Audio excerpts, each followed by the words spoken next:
ગોવાર જોવા જવાય. કોણ આવ્યું ધુલું?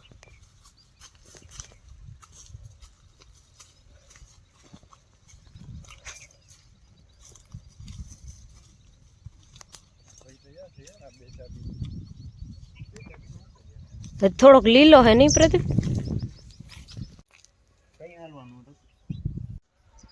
પાવડો ક્યાં કરો ધુલું? હે ધુલું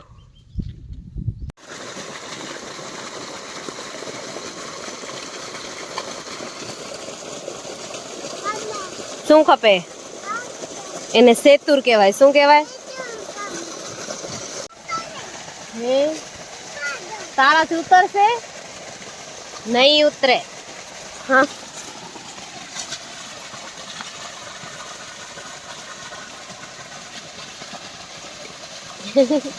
मस्त है, मस्त है.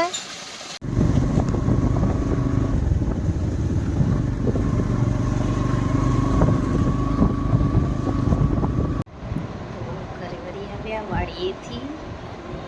સાહેબ અમારા સૂઈ ગયા છે.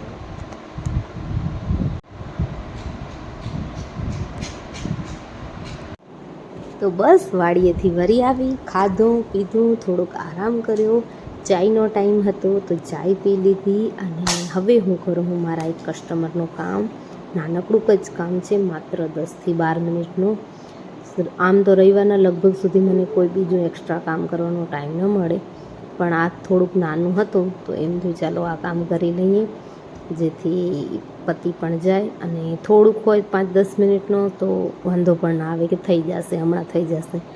ધ્રુવેશભાઈ અહીંયા આગળ રમે છે રહ્યા, તો ઉપાધિ ન હોય કે કરવા દે ન કરવા દે, કારણ કે મશીન ઉપર બેસો ને તો ન કરવા દે. આવું કોઈ સોયવાળું કામ હોય તો કોઈ વાંધો જ ના આવે.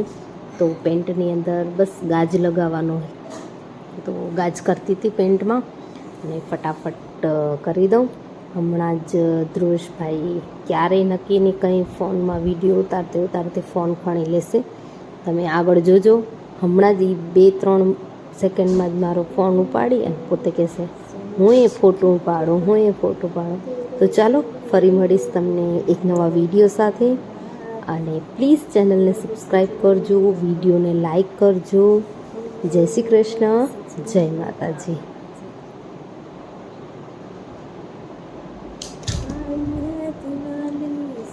ફોટો પાડો.